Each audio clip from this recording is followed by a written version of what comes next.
ರೆಡ್ಡಿ ರಾಮುಲು ಮಧ್ಯೆ ಮುನಿಸು ಮುಂದುವರೆದಿದೆ. ಇದೀಗ ನಾನೊಂದು ತೀರಾ ನೀನೊಂದು ತೀರಾ ಅನ್ನೋ ರೀತಿಯ ನಡೆ ಇಬ್ಬರು ನಾಯಕರದ್ದು. ಜನಾರ್ದನ್ ರೆಡ್ಡಿ ಜೊತೆಗೆ ರಾಮುಲು ಅವರು ಕಾಣಿಸಿಕೊಂಡಿಲ್ಲ. ಪಕ್ಷದ ವೇದಿಕೆಗಳಲ್ಲೂ ಕೂಡ ಒಟ್ಟಾಗಿ ಕಾಣಿಸಿಕೊಂಡಿಲ್ಲ ಈ ಆಪ್ತರು. ಬಳ್ಳಾರಿ ಪವರ್ ಸೆಂಟರ್ ಹಿಡಿತಕ್ಕೆ ಜನಾರ್ದನ್ ರೆಡ್ಡಿ ಮತ್ತು ಶ್ರೀರಾಮುಲು ಮತ್ತೆ ಈ ರೀತಿಯ ಫೈಟ್ ನಡೆದಿದೆಯಾ? ಇಬ್ಬರ ಒಳ ಜಗಳ ಬಿಜೆಪಿಯ ಮೇಲೆ ಪರಿಣಾಮ ಬೀರುವ ಆತಂಕ ಕಾಡ್ತಾ ಇದೆ. ಈಗಷ್ಟೇ ಸ್ವತಃ ರಾಮುಲು ಅವರು ಮಾತಾಡೋದನ್ನು ನಾವು ಗಮನಿಸ್ತಾ ಇದ್ವಿ. ಯಾವ ಕಾರಣಕ್ಕಾಗಿ ಜನಾರ್ದನ್ ರೆಡ್ಡಿ ಅವರಿಗೆ ನನ್ನ ಮೇಲೆ ಈ ರೀತಿ ಅಸಮಾಧಾನ ಸಿಟ್ಟಿದೆಯೋ ಗೊತ್ತಿಲ್ಲ ಅನ್ನುವಂತಹ ಮಾತನ್ನ ಅವರು ಹೇಳ್ತಾ ಇದ್ರು. ಸಂಡೂರು ಉಪಚುನಾವಣೆ ಫಲಿತಾಂಶದ ವಿಚಾರ ಇಷ್ಟೆಲ್ಲ ಚರ್ಚೆಗೆ ಕಾರಣ ಆಗಿದೆ ಬಿಜೆಪಿಯಲ್ಲಿ.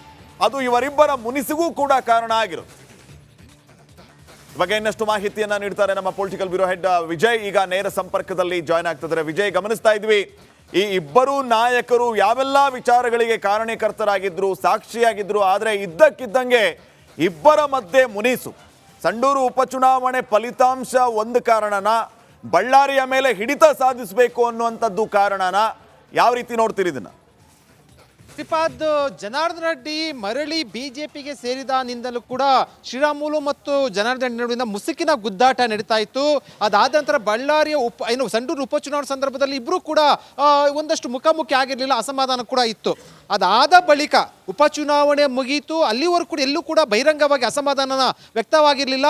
ಈಗ ಬಳ್ಳಾರಿ ಅಂದರೆ ಸಂಡೂರು ಉಪಚುನಾವಣೆ ಮುಗಿದು ಹಲವು ತಿಂಗಳ ಬಳಿಕ ಈಗ ನಿನ್ನೆ ನಡೆದಂತಹ ಕೋರ್ ಕಮಿಟಿ ಸಭೆಯಲ್ಲಿ ಶ್ರೀರಾಮುಲು ನೇರವಾಗಿ ಜನಾರ್ದನ್ ರೆಡ್ಡಿ ವಿರುದ್ಧ ಆಕ್ರೋಶವನ್ನು ವ್ಯಕ್ತಪಡಿಸಿರುವಂಥದ್ದು ಸಭೆಯಲ್ಲಿ. ಅದು ಯಾವ ಮಟ್ಟಿಗೆ ಅಂತಂದರೆ, ಸಭೆ ನಡೀತಂಥ ಸಂದರ್ಭದಲ್ಲಿ ಒಂದು ಮಾತನ್ನು ರಾಜ್ಯ ಉಸ್ತುವಾರಿ ಹೊತ್ತಿರುವಂಥ ರಾಧಾ ಮೋಹನ್ ದಾಸ್ ಒಂದು ಮಾತನ್ನು ಹೇಳಿದ್ರು, ಸಂಡೂರು ಉಪಚುನಾವಣೆ ಸೋಲು ಸಂಬಂಧಪಟ್ಟಂತೆ ನೀವು ಕಾರಣ ಆಗಿದ್ದರೆ, ನೀವು ಕೆಲಸ ಮಾಡಿಲ್ಲ ಅಂತ ಹೇಳಿದ ತಕ್ಷಣ ಕೂಡ ಸಿಟ್ಟಿಗೆದ್ದಂಥ ರಾಮುಲು ಅವರು ನೇರವಾಗಿ ಏನು ರಾಧಾ ಮೋಹನ್ ದಾಸ್ ಅವರಿಗೆ ಒಂದು ತಿರುಗೇಟನ್ನು ಕೊಟ್ಟರು. ನಾನು ಯಾವುದೇ ಕಾರಣಕ್ಕೂ ಸೋಲಿಗೆ ಕಾರಣ ಅಲ್ಲ, ಈ ರೀತಿ ಆರೋಪ ಮಾಡಿದ್ರೆ ನಾನು ಪಕ್ಷ ಬಿಟ್ಟು ಹೋಗ್ತೀನಿ ಅಂತ ನೇರವಾಗಿ ಧಮಕಿ ಅನ್ನೋದಕ್ಕಿಂತ ಒಂದು ರೀತಿಯಲ್ಲಿ ಎಚ್ಚರಿಕೆಯನ್ನು ಕೊಟ್ಟರು ಮತ್ತು ಬೆದರಿಕೆಯನ್ನು ಹಾಕಿದ್ರು.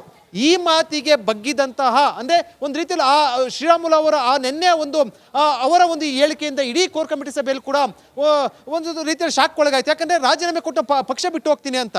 ಆ ಸಂದರ್ಭದಲ್ಲಿ ಎಲ್ಲರೂ ಕೂಡ ಸಮಾಧಾನ ಮಾಡುವಂಥ ಪ್ರಯತ್ನ ಮಾಡಿದ್ರು. ಕೊನೆಗೆ ರಾಧಾ ಮೋಹನ್ ದಾಸ್ ಕೂಡ ಆ ಒಂದು ಮಾತನ್ನು ಅಂದರೆ ನೀವು ಸೋಲಿಗೆ ಕಾರಣ ಅಂತ ಹೇಳಿದ್ರೆ ಆ ಮಾತನ್ನು ವಾಪಸ್ ಎತ್ಕೊಂಡ್ರು.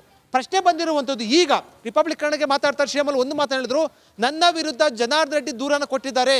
ಜನಾರ್ದನ್ ರೆಡ್ಡಿ ಅವರ ಮಾತನ್ನು ಕೇಳಿ ಪಕ್ಷ ಈ ರೀತಿ ಆರೋಪ ಮಾಡ್ತಾರೆ ಅಂತ ಹೇಳುವ ಮೂಲಕ ಈಗ ಜನಾರ್ದನ್ ರೆಡ್ಡಿ ವಿರುದ್ಧ ನೇರವಾಗಿ ಸಮರವನ್ನು ಸಾರಿರುವಂಥದ್ದು, ನೇರವಾಗಿ ಗಂಭೀರ ಆರೋಪ ಮಾಡಿರುವಂಥದ್ದು. ಜನಾರ್ದನ್ ರೆಡ್ಡಿ ಮತ್ತು ಶ್ರೀರಾಮುಲು ಒಂದು ಕಾಲದಲ್ಲಿ ಪಕ್ಕಾ ದೋಸ್ತಿಗಳು, ಜೊತೆಗೆ ಅದು ಯಾವ ರೀತಿ ಅಂದರೆ ಅಣ್ಣ ತಮ್ಮಂದ್ರಿಗಿಂತ ಹೆಚ್ಚಾಗಿದ್ದಂಥ ವ್ಯಕ್ತಿಗಳು.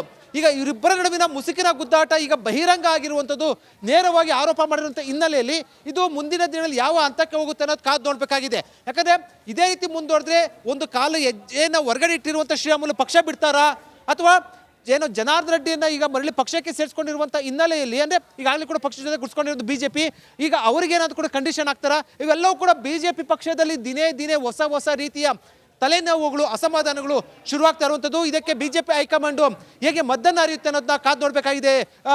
ಶ್ರೀಪಾದ್. ಓಕೆ ವಿಜಯ್, ಸಂಪರ್ಕದಲ್ಲಿ ಇರಿ. ಮತ್ತೊಂದು ಬ್ರೇಕಿಂಗ್ ಅಪ್ಡೇಟ್ ಬರ್ತಾ ಇದೆ, ಗಮನಿಸೋಣ. ಈ ಎಲ್ಲ ಬೆಳವಣಿಗೆಯಿಂದ ಬೇಜಾರಾಗಿ ರಾಮುಲು ಅವರು ಬಿಜೆಪಿಗೆ ಗುಡ್ ಬೈ ಹೇಳ್ತಾರ ಅನ್ನುವಂತಹ ಪ್ರಶ್ನೆ ಬಿಜೆಪಿ ತೊರೆಯುವ ಮಾತನ್ನಾಡಿದ್ದಾರೆ ಮಾಜಿ ಸಚಿವ ರಾಮುಲು.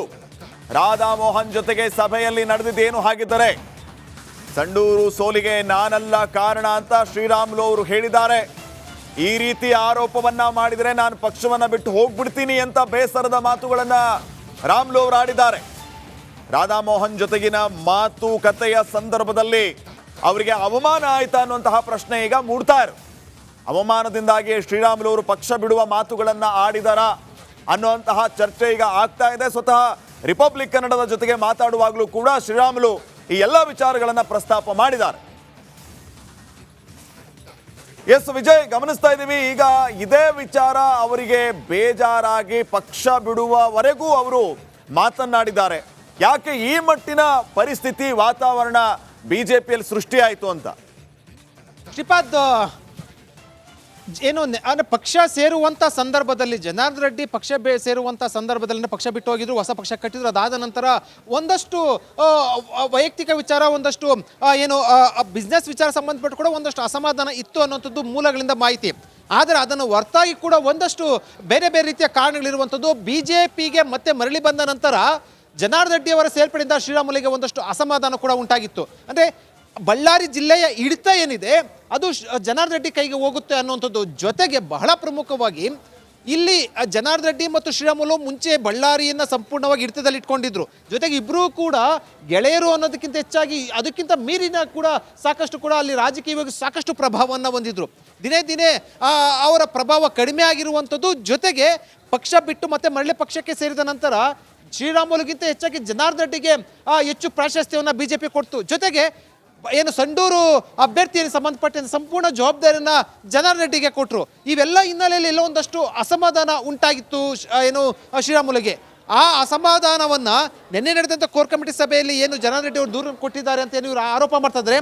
ಆ ಆರೋಪ ಹಿನ್ನೆಲೆಯಲ್ಲಿ ಈಗ ಪಕ್ಷದ ವಿರುದ್ಧ ಕೂಡ ತಿರುಗಿ ಬಿದ್ದಿರುವಂಥದ್ದು. ಮತ್ತು ಜೊತೆಗೆ ಈಗ ಶ್ರೀರಾಮುಲು ಅವರು ಏನಾದರೂ ಕೂಡ ಪಕ್ಷ ಬಿಡ್ತಾರಾ ಅನ್ನೋಂಥದ್ದು ಕೂಡ ಒಂದು ಚರ್ಚೆ ವಿಚಾರ, ಒಂದಷ್ಟು ಪಕ್ಷದಲ್ಲಿ ಭಾರಿ ಚರ್ಚೆ ವಿಚಾರ ಉಂಟಾಗಿರುವಂಥದ್ದು.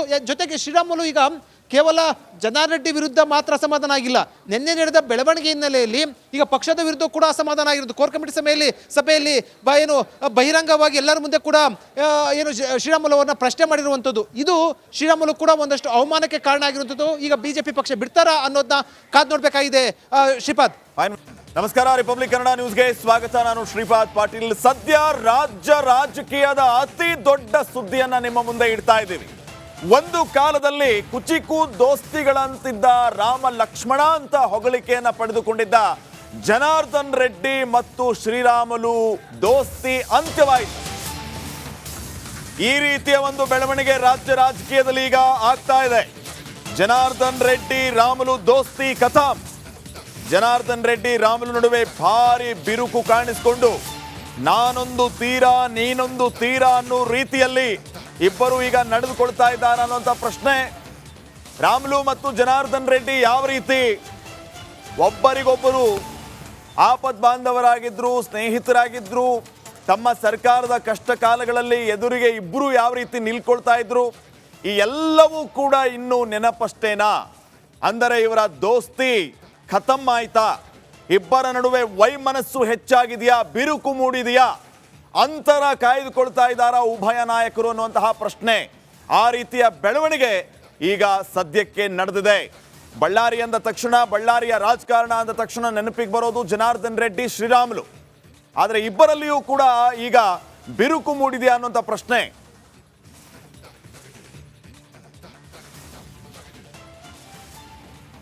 ಶ್ರೀರಾಮುಲು ಅವರು ನಮ್ಮ ಪೊಲಿಟಿಕಲ್ ಬ್ಯೂರೋ ಹೆಡ್ ವಿಜಯ್ ಜೊತೆಗೆ ಮಾತಾಡಿದ್ದಾರೆ, ಕೇಳೋಣ. ಸರ್, ನಿನ್ನೆ ರಾಧಾಮೋಹನ್ ದಾಸ್ ಅವ್ರ ಜೊತೆ ಒಂದು ಕೋರ್ ಕಮಿಟಿ ಮೀಟಿಂಗ್ ಆಯ್ತು.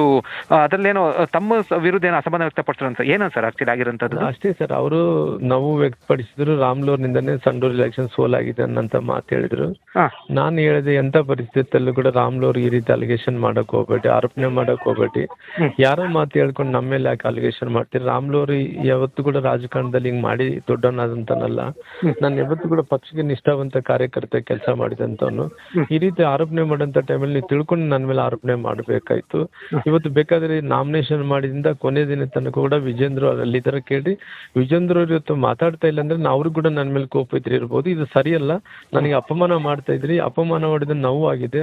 ನೋವು ಆಗೋದ್ರಿಂದ ನಾನು ಏನು ಇರೋಂದ್ರೆ ಇರ್ತೀನಿ, ಹೋಗಂದ್ರೆ ಹೋಗ್ತೀನಿ, ನೀವು ಇಲ್ಲ ಅಂದ್ರೆ ಹೇಳ್ರಿ, ನನ್ನ ಪಾಟಿಗೆ ನಾನು ಹೋಗ್ಬಿಡ್ತೀನಿ, ಯಾಕೆ ಇಷ್ಟೊಂದು ಅಪಮಾನ ಮಾಡ್ತಾ ಇದ್ರಿ ನನ್ನ ಅಂತೇಳಿ ಹೇಳಿದ ಮೇಲೆ ನಂತರ ಎಲ್ಲರೂ ಸೇರ್ಕೊಂಡು ರಾಮುಲು ಹಂಗೆಲ್ಲ ಅಲ್ಲ, ಏನೋ ಹಿಂಗೆ ಕೇಳಿದಾರೆ ಅಂದ್ರೆ ಅವರು ಇವ್ರು ಕೂಡ ಹೇಳಿದ್ರು, ರಾಧಾಮೋಹನ್ ಅಗರ್ವಾಲ್ ಅವರು ನನ್ನ ಮಾತು ವಾಪಸ್ ತಗೊಂತೀನಿ ಅಂತ ಹೇಳಿದ್ರು. ಆಯ್ತಪ್ಪ ಅಲ್ಲಂದ್ರೆ ಅಲ್ಲಿ ಬಿಟ್ಟು ಬಂದ್ಬಿಟ್ಟಿವ್ರಿ ಅಷ್ಟೇ. ಸರ್, ಈಗ ಅಂದ್ರೆ ಅವರು ಹಿಂದೆ ಮುಂದೆ ನೋಡಿದ್ರೆ ಈ ರೀತಿ ನಿಮ್ಮ ಅಂದ್ರೆ ಸೋಲಿಗೆ ನೀವೇ ಕಾರಣ ಅಂತಂದ್ರೆ ನೀವು ಅದನ್ನ ಒಪ್ತೀರಾ ಸರ್? ನೀವೇ ಸೋಲಿಗೆ ಕಾರಣ? ಒಪ್ಪನೇ ಪ್ರಶ್ನೆ ಇಲ್ಲ ಸರ್, ನಾನೇ ಕಾರಣ ಆಗ್ತೀನಿ ಸರ್. ನಾನು ಯಾವತ್ತೂ ಕೂಡ ಪಾರ್ಟಿ ಸಲುವಾಗಿ ನಾನು ಯಾರು ಎಲ್ಲರಲ್ಲಿ ನಾನೊಬ್ಬನೇ ಕೆಲಸ ಮಾಡಿ, ನಾನು ಗೆಲುವಂದ್ರೆ ಗೆಲ್ಸಕ, ಸೋಲ್ಸಂದ್ರೆ ಸೋಲ್ಸಕ ನನ್ನ ಮಾತು ಮೇಲೆ ಇರ್ತಾರೆ. ಯಾವತ್ತು ಸಂಡೂರು BJP ಗೆದ್ದೇ ಇಲ್ಲ ಸರ್. ಹೌದು ಸರ್. ಈಗ ಸೋಲಿಗೆ ಕಾರಣ ಯಾರಂತ ಅನ್ಸುತ್ತೆ ಸರ್ ತಮಗೆ? ಸೋಲಿಗೆ ಕಾರಣ ಅಂತದಲ್ಲ, ಪ್ರಯತ್ನ ಮಾಡಿ, ಎಲ್ಲರೂ ಸೇರಿ ಪ್ರಯತ್ನ ಮಾಡಿ. ಯಾರು ಸೋಲಿಗೆ ನಾ ಪಾರ್ಟಿಯಲ್ಲಿ ಗೆದ್ದೇ ಇಲ್ಲ ರೀ. ಈ ಸರ್ ಜಾಸ್ತಿ ಓಟ್ ಬಂದಾವ, ಎಲ್ಲರೂ ಕಷ್ಟಪಟ್ಟಿದ್ ಕೂತ್ರೆ ಬಂದಾವ.